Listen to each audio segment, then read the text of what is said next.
Jolly good show, Major. By the time most of you listen to this podcast, the game will be at least halfway over with. For the most part. This is Rob English, your Socal Seahawk, and thank you for joining me on another edition of Short Yardage.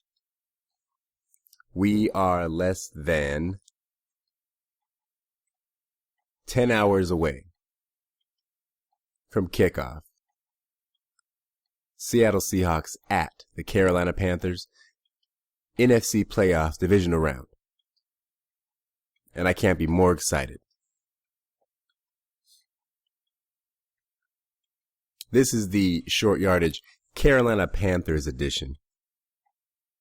We're not talking about much except for the Carolina Panthers. The Carolina Panthers. Now, I don't know so much about the players because I don't speak to them on a regular basis.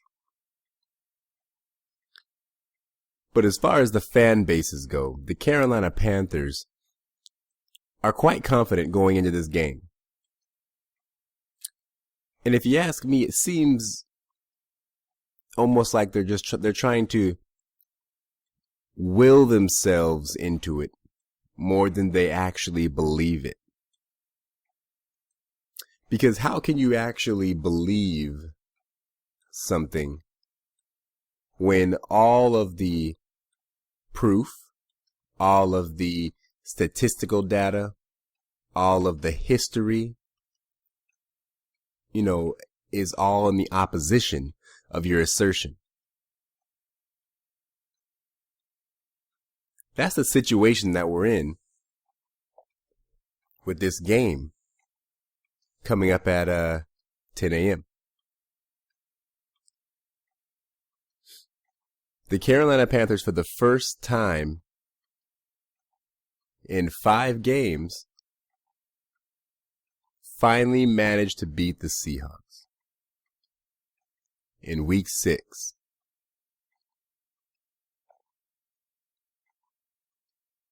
And all credit to the Carolina Panthers team for doing what they had to do to win. Because all that matters on any given Sunday is doing what you have to do to win. Nothing else matters. It doesn't matter who's playing on whose roster, who's injured, who's not injured, who's playing well, who's playing bad, who's got a broken this. It doesn't matter. None of that matters. All that matters is who does what they have to do on game day to get the W. That's all that matters. So throw out all the conversation about how the Carolina Panthers, aren't as good as they say they are because, they played weak schedule or anything like that.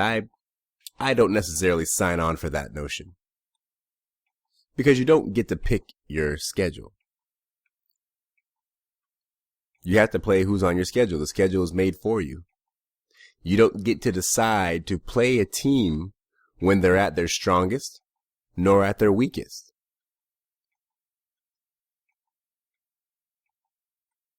So it's not, and that being said, it doesn't matter even in those games. Even if you go into a game where you're playing against a team that would logically seem to be weaker because they are missing a star player here or there or a starter here or there, it still comes back to being any given Sunday. It still comes back to being any given Sunday. And even the worst teams get a win every once in a while. Just ask the New England Patriots when Miami beat them up a couple weeks ago.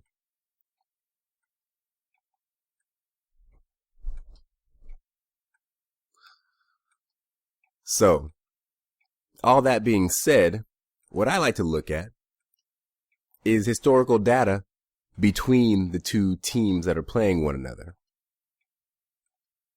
That's the only data that really makes sense to consider. And even that, it's kind of a long shot because, again, it's any given Sunday. But we are, again, about to see a game between Cam Newton's Carolina Panthers and Russell Wilson's Seattle Seahawks. So there's linear comparison here. There's other pieces of the puzzle that have changed, but there is some linear comparisons here. It's always been Cam Newton's Panthers and always been Russell Wilson's Seahawks.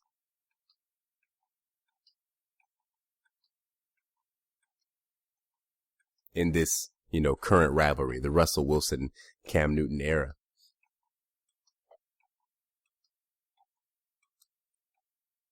When you look at the numbers, there's no reason to expect that the Seahawks don't go into Carolina at 10 a.m. Pacific time on Sunday and come away with a victory. Now, nobody wins them all, and Carolina beat Seattle in week 6.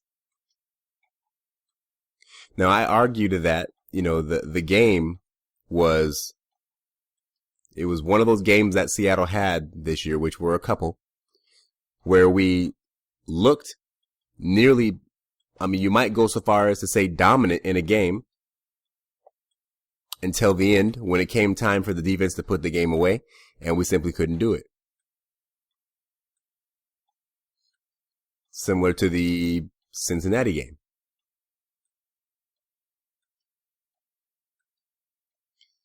Now, a lot of Carolina fans are saying that Seattle's even lucky to be in this game because we had the fortune of having Blair Walsh miss his kick.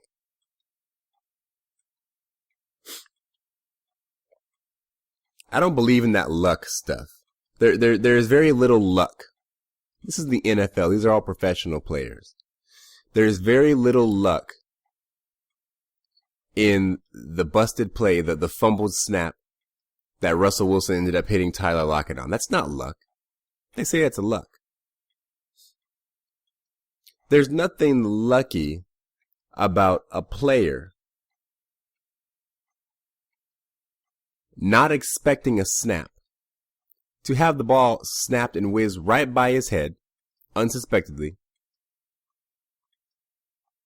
and having the wherewithal to turn and run down this football that could bounce any direction. Meanwhile, finishing putting his mouthpiece in. If you go back and watch the replay, Russell Wilson's mouthpiece wasn't even all the way in. He was getting ready to finish calling out his cadence at the line of scrimmage when that ball was snapped.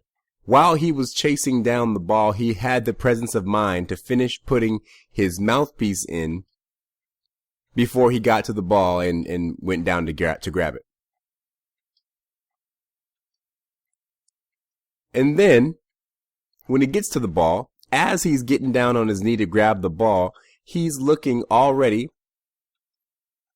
up at the advancing defenders and already plotting his course for escape. He hadn't even really totally recovered the fumble yet. And he's already looking up and plotting his escape, which he did. Escape. And in doing all that, still managing to find an open Tyler Lockett in the middle of the field. And deliver a catchable ball. Now, what part of that whole exchange sounds like luck? Luck is flipping a coin and having it land on what you called 5 times in a row. That's luck. There's nothing lucky about what Russell Wilson did on that play. That is all skill, determination, presence of mind, intelligence, all rolled up into one number 3. The Blair Walsh missed kick. That wasn't luck.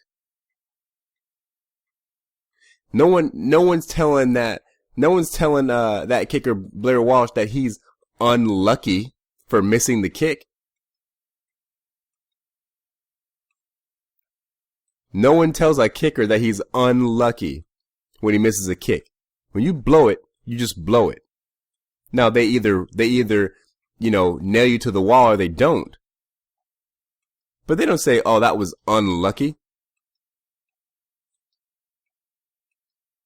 No one is asserting that Blair Walsh just had a stroke of bad luck with that kick.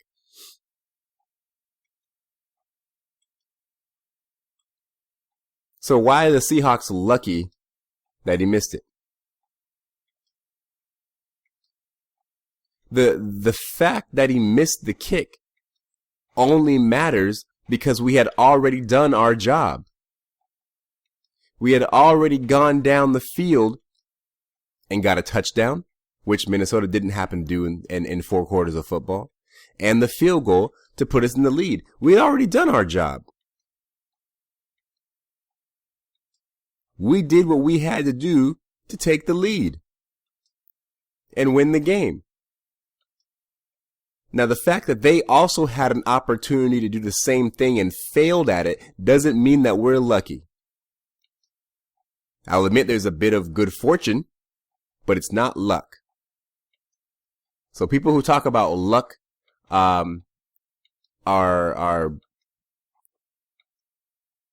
silly, for lack of better words. There's nothing luck related in this. So that aside, because that game's been over with. Now we are going to Carolina, where we have a pretty good history when playing this game of football.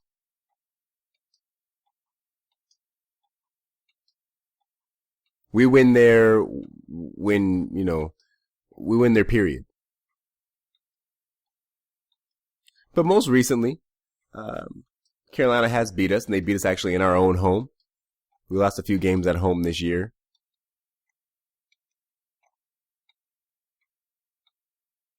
But the Carolina Panthers do bring to the table a very powerful offense. Or at least they bring to the table an offense that was powerful this season.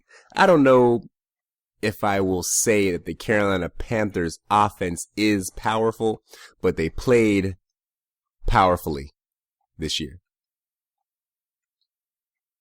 They played well. They had a prolific season. Starting with Cam Newton. Over 3,800 yards, 20-something passing touchdowns, and 10 rushing touchdowns.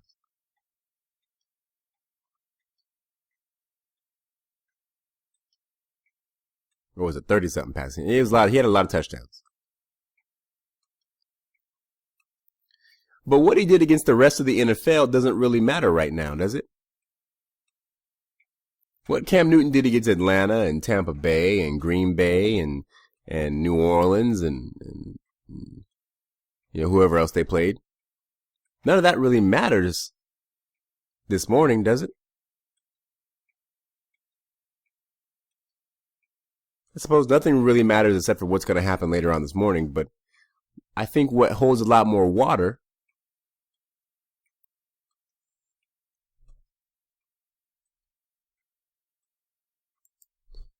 the only part of it that really matters is the stats that these players have against one another. If we look at Cam Newton and how Cam Newton has managed against the Seattle Seahawks during the Russell Wilson era, he's been outplayed. He's been completely and totally outplayed.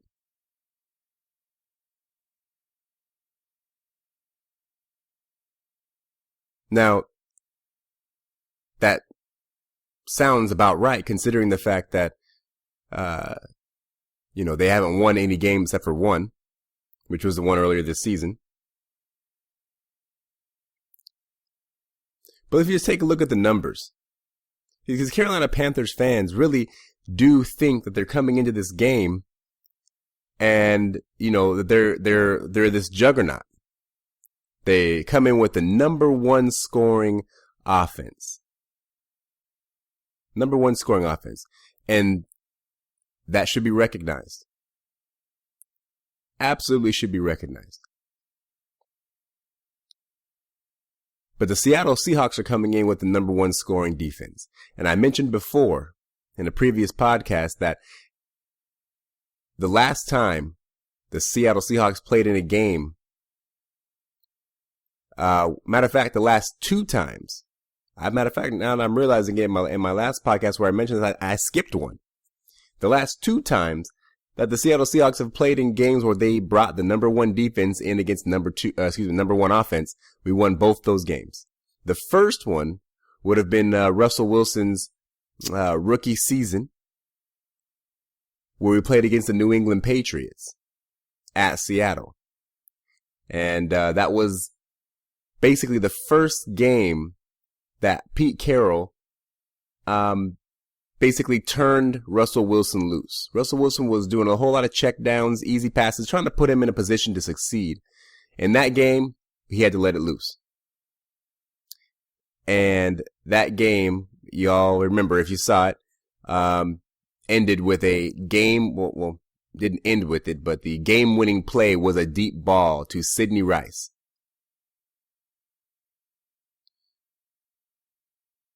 Now, the second time that happened was in the Super Bowl. Seattle brought the number one defense against number one offense, and we demolished the Denver Broncos. So here's a go with another situation here. Number one offense versus number one defense. And forget all that. I've got folks on Periscope asking me questions. How does Russell Wilson's rookie season save us today? Well, it certainly doesn't. That's all in the past. But the point is, if you look at the numbers across the history of these two players going head to head, these two teams going head to head, Cam Newton's been outplayed. It's real simple. The numbers speak for themselves.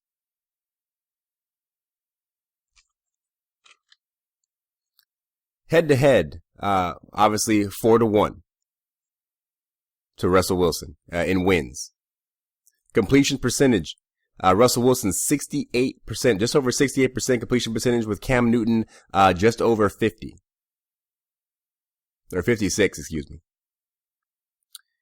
Russell Wilson's averaging 249 yards a game versus Cam Newton's 190. Touchdowns to interceptions. Russell Wilson, 7 TDs, 3 picks. Cam Newton, 4 touchdowns, 5 picks. And the overall passer rating, Russell Wilson comes in at a 103.3 with Cam Newton at 71.5. Now, again, those are just numbers. They're just numbers. But what they are is a record of what these players have been able to do against the opposition regarding these two teams.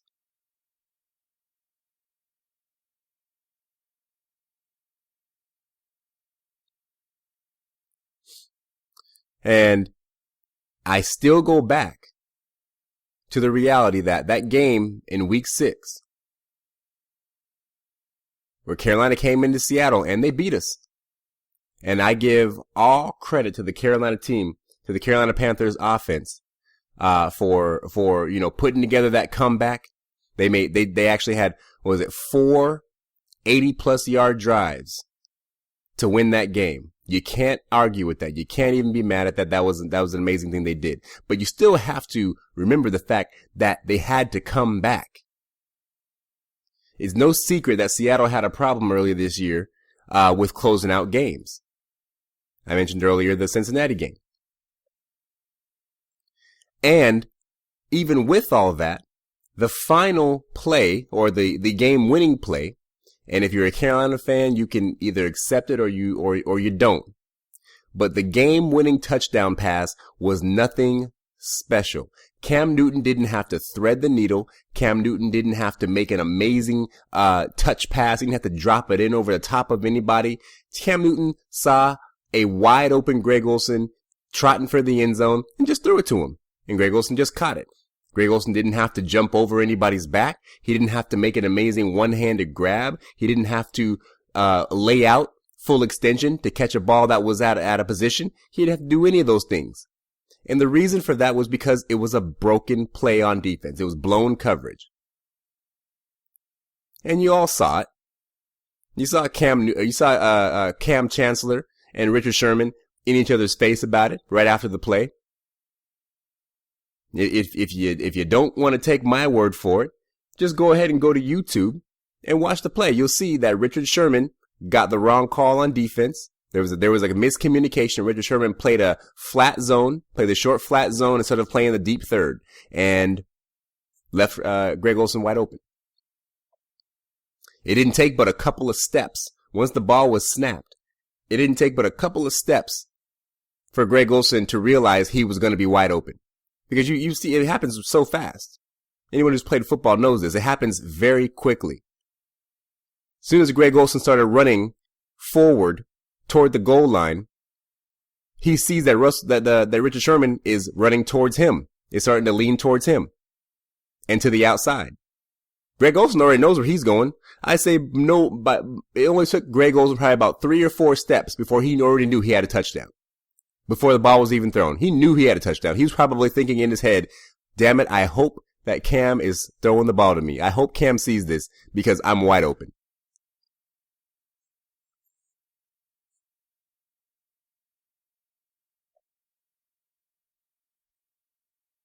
So, but let's look at the other guy's stats. Let's look at the other things that the Carolina Panthers are bringing to the table.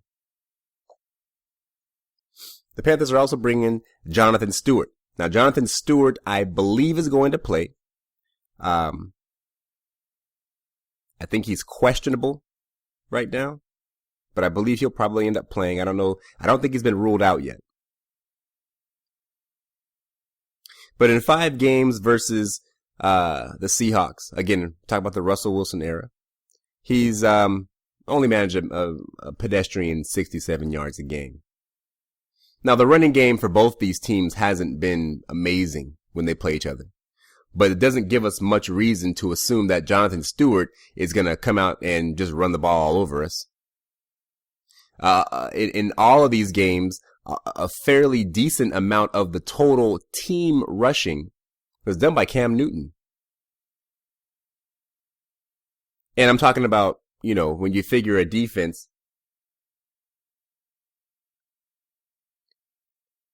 figure an offense is going to want to rush for at least 100 yards a game. At least 100 yards a game as an offense. And a lot of the reason that the Panthers have even managed to get to the 100-yard mark as a team is because of what Cam Newton has done. And Cam Newton hasn't done much running the ball. Cam Newton's averaged 34 yards a game rushing. Now, for a quarterback, that's not too shabby. But for a Cam Newton, it's not that great.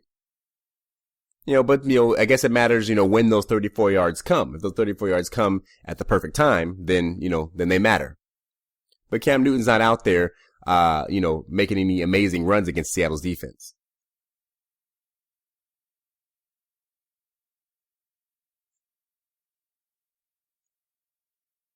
I've got somebody on Periscope telling me reminding me about the 100 yards,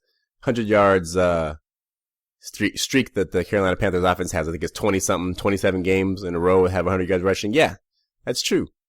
But it's not because of your running backs. That's because you have Cam Newton running the ball quite a bit. Quite a bit. Ideally, you want your running back running the ball. But when you have a quarterback like Cam Newton, he's built like a linebacker. You can do things like that. So that's understandable. I'm not saying that, I'm not saying anything other than that. I'm just saying Jonathan Stewart is not the force that we're worried about here. And Cam Newton typically doesn't do crazy things to our defense. Ted Ginn. Now, Ted Ginn is a special guy. Ted Ginn's actually played against the Seahawks 10 times in his career. And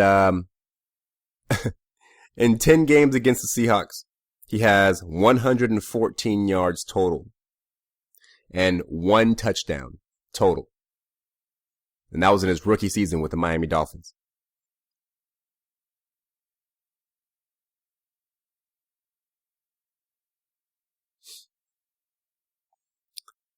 Now, you might ask, what he did before he was, in Carolina or whatever, what does that matter? I suppose maybe it doesn't. But I feel that he's played against the Seattle Seahawks 10 times in his career. 10 times. He's managed to get, for all intents and purposes, zilch in those games. Now, some of those games was because he just wasn't even targeted because, he's been a journeyman receiver over his career. He's never really stayed anywhere too long. And he's been a special teamer. But Ginn is not known as a hands guy, which is why he's rode the bench for the most part everywhere he's been. But Ginn does know. Ginn spent some time in San Francisco, so he was coming to Seattle twice a year for a few years. And Ginn knows what it's like to play in the clink. And for a player who's had very little success throughout his career, I'd say that he probably doesn't have the intestinal fortitude to overcome things like the force that is CenturyLink Stadium. A lot of players don't. A lot of people are probably going to say, well, we lost 3 times at home this year. Yeah, we lost 3 times at home this year. That's the first time we've lost 3 times at home in quite a long time. And before that, we only lost 1 game at home. We were undefeated at home for a very long time. So I'm not even worried about Ted Ginn. And neither is Richard Sherman, and neither is Cam Newton or Earl Thomas.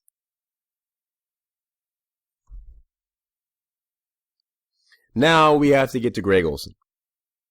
Because Greg Olsen is indeed the X factor, or the main man, or whatever cliche name you want to apply to him. Greg Olsen is the guy. Greg Olsen may make or break this game for either team. And there is a very real reality that tight ends have given us fits this season. Bear in mind, Tyler Eifert in Cincinnati. He messed us up. Even Martellus Bennett from Chicago, even he got us pretty good, and we smoked Chicago. But tight ends have just been a problem for us this year. And I'll attribute that to just us not getting our mind right, really, on defense this season. Until later in the season. Now, the last 6 weeks of the season, it's hard to say that Seattle hasn't played as good, if not better, than any other team in football.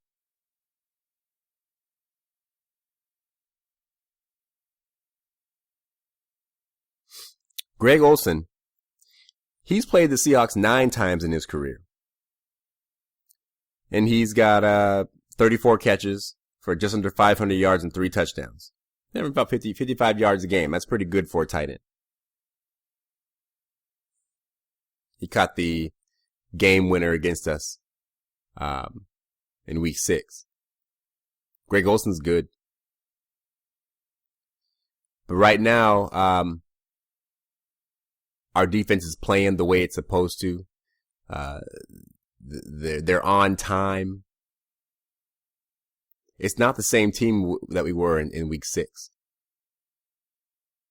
And frankly, the Carolina Panthers have, they've kind of started to, I won't say they started to sputter, but if you look at what they've done toward the end of the season, I mean, we all saw, the Atlanta game wasn't too pretty.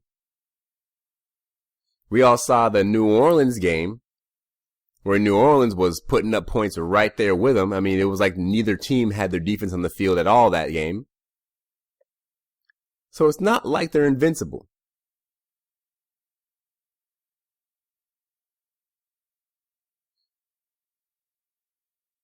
Russell Wilson in his career against the Carolina Panthers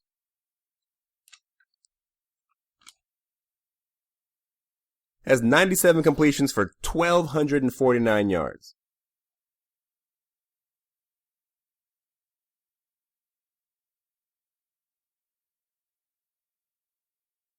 $1,249.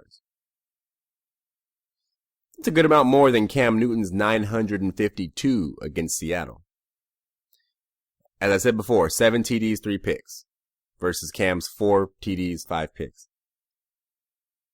Russell Wilson's run the ball 31 times for 129 yards. So in the running game, they're not too dissimilar. But there's an out, but, and this is considering the game that Carolina won. It's considering that game. The numbers simply say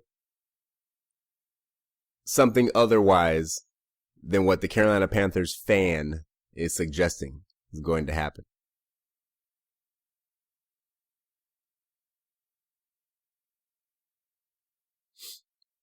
I, for one, expect this game to go, if it goes how I expect it to go, I can see it starting off kind of slow.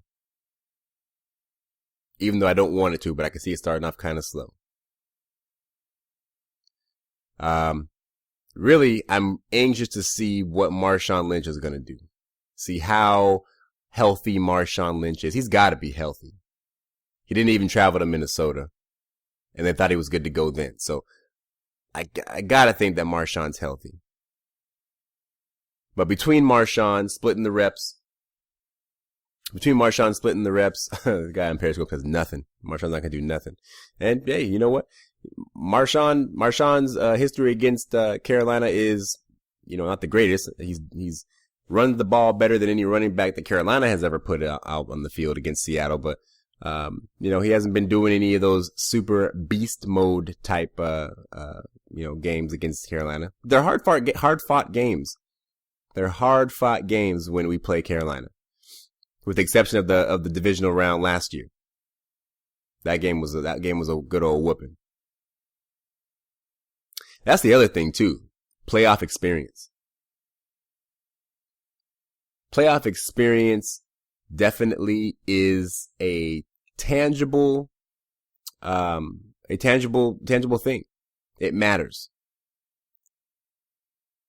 When you're playing with a trip to the NFC Championship game on the line, it's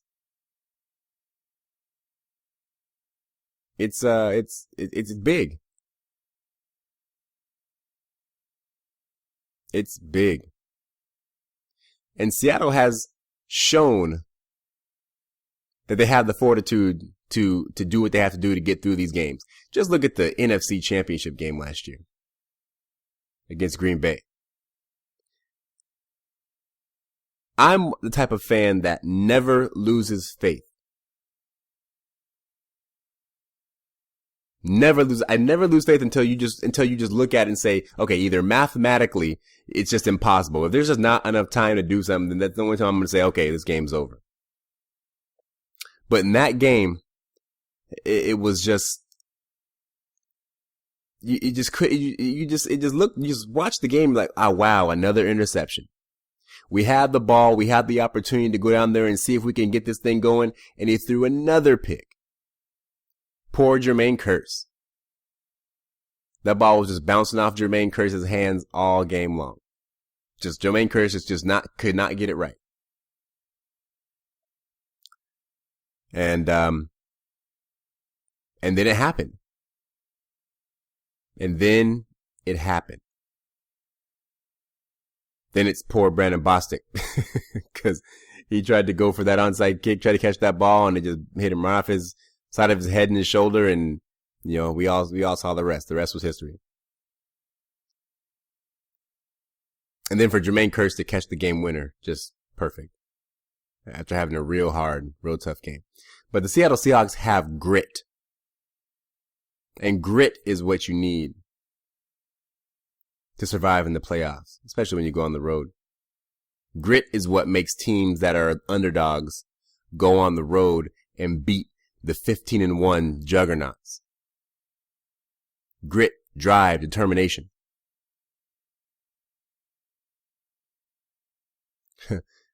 This guy says grit meaning luck.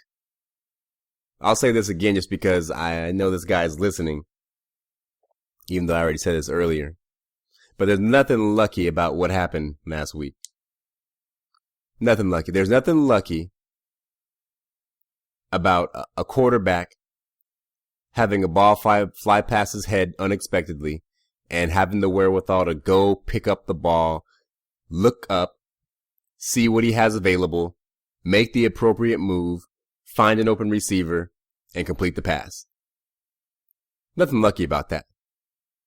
That's skill, that's drive, that's determination, that's intelligence. It's quick thinking on your feet. It's all those things, but luck it's not. And there's nothing lucky about winning a game by 1 point because the other team failed to make a field goal. Because it wasn't luck. It wasn't luck that got Seattle in the end zone when the Minnesota had 4 quarters do the same thing and couldn't do it.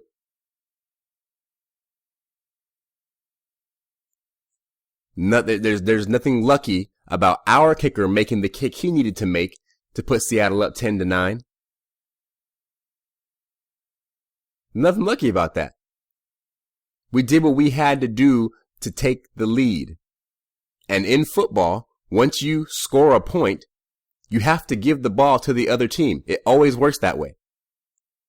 Once you score points, you have to then give it to the other guy and let them try and score points. So, on their opportunity to try and score points, they failed. But we had already done our job. We already did our job. Our job was to take the lead. They failed at theirs. That's not luck. Now he's asking about the Fail Mary. This is actually adding an interesting dynamic to my podcast here because I've never done this while doing while scoping at the same time. I don't know. I might not be able to do this because it's making my podcast run long. But the Fail Mary.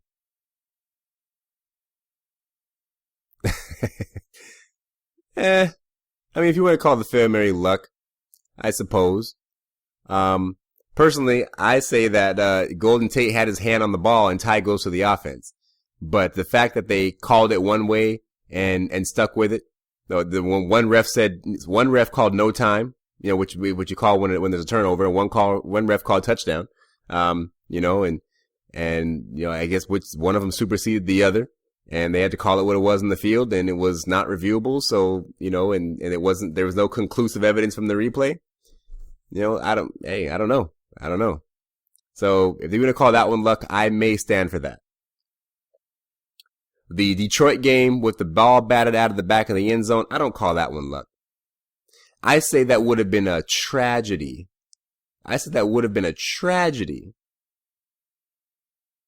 An absolute tragedy if the refs would have given that game to Detroit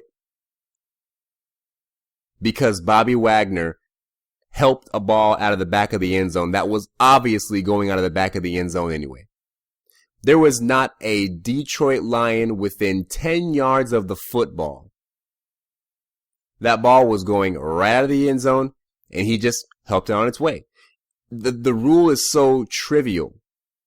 Because if Bobby Wagner had the presence of mind to know that rule, and if he had just made his hands into the position of attempting to catch it, if he had made his hands into the position that would be consistent with trying to catch a ball rather than bat it, and still just pushed it out of bounds, then it technically wouldn't have been against the rule. It's a trivial rule. You can't bat it out of bounds, but it was going out of bounds anyway. Now, from what I understand from, I don't know if it was Blandino or which, referee, referee guy in New York or back wherever they, when they go back and find out the real story about these penalties.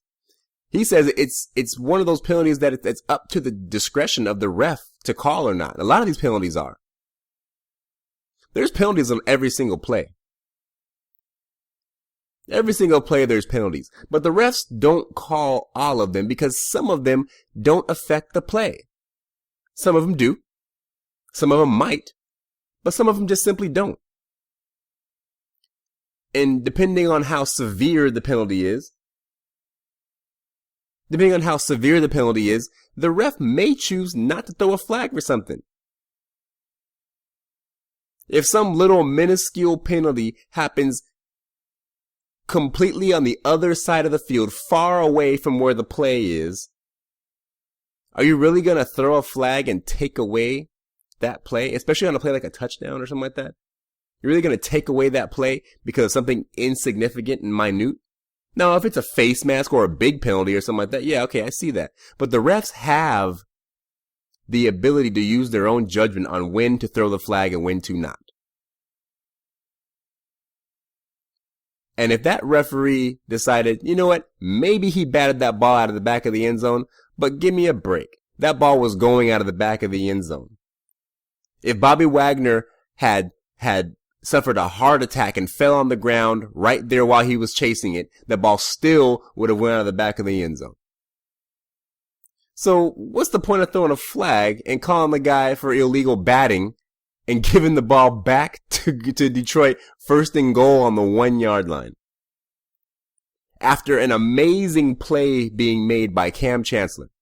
Detroit, again, we did what we had to do to get in the lead, and it was up to Detroit to do what they had to do to take the lead back before the game was over. And they had the ball.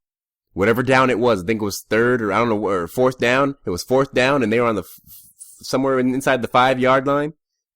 Completed the pass to Calvin Johnson. All Calvin Johnson had to do was not fumble it. So there's a reality there that the first mistake might be the real mistake. Why dig so deep into, but if this, but if that? The first mistake was the real mistake. Calvin Johnson fumbled the ball.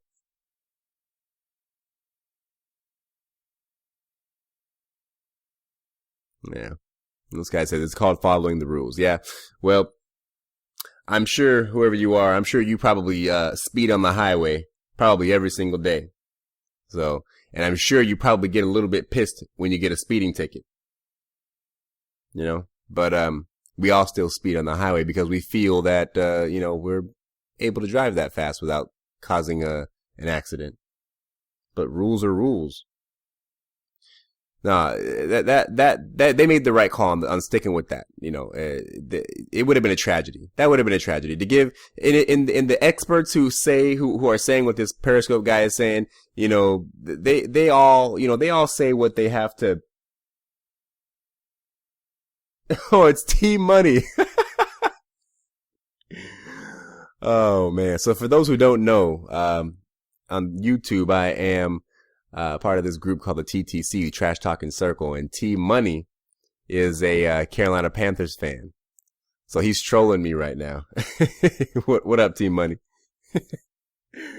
Oh man, this is good. This is good. I like this. T Money, you need to share this scope so we can get people on here more. Now it makes sense. I'm like, who is this cat? Who is this Carolina Panther fanboy? But now it makes sense. But anyway,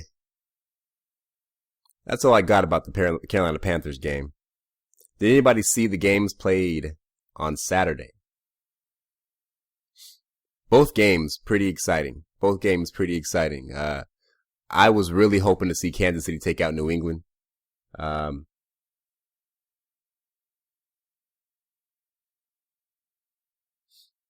And at the end of the game, after Kansas City had gone down, and I just got done saying that Alex Smith is not the guy that you want at quarterback when you need to make a late comeback. He's just not him. And then Alex Smith went down there and threw a touchdown pass. And I was like, okay.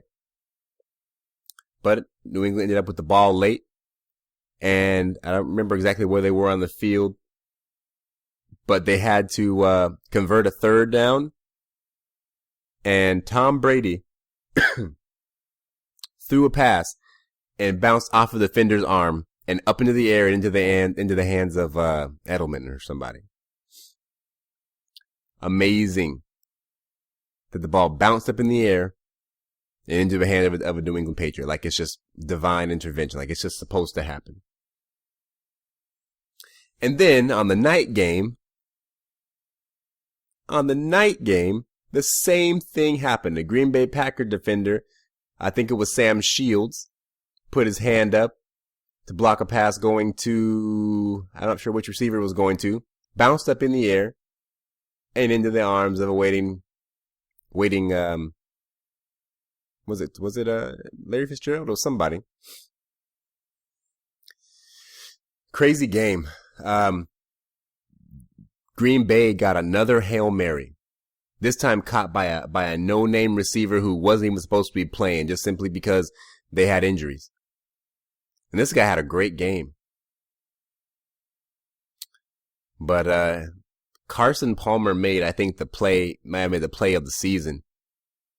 On that first drive in overtime. Steps up in the pocket. And looked like he was dead to rights, from the Green Bay defender. He put on a spin move, looked like Barry Sanders, spun off the defender, and then threw back across the field to Larry Fitzgerald, and Larry Fitzgerald takes off. All the way down to like the 4-yard line. And on the very next play, you run a shovel pass to Larry Fitzgerald, game over. I was so looking forward to Green Bay winning that game. Just so I could get on there and just give it to all the Arizona fans. But it didn't happen. It just didn't happen. So, after Seattle beats Carolina this morning, we will take another trip to Arizona and show them what this is all about. I've said multiple times in previous videos that Seattle is indeed better than both Arizona and Carolina, despite the fact that both these teams came into our house and beat us early in the season. Despite those facts. And I guess we'll find out in a few hours. It is about 20 minutes to 2 right now. So we got about 8 hours till kickoff. I guess I better turn in, try to get some sleep before I wake up one of these kids. And I don't get any sleep. So that's going to do it. Thank you again for joining me on Short Yardage. This is Rob English, your Socal Seahawk. I will be with you guys again for a post game sometime tomorrow. Depends on whether it's a win or a loss. It might take me a little bit. To muster up the will to get on here if we take the L tomorrow. But I'm not imagining that's going to happen. Thanks for tuning in. Go Hawks.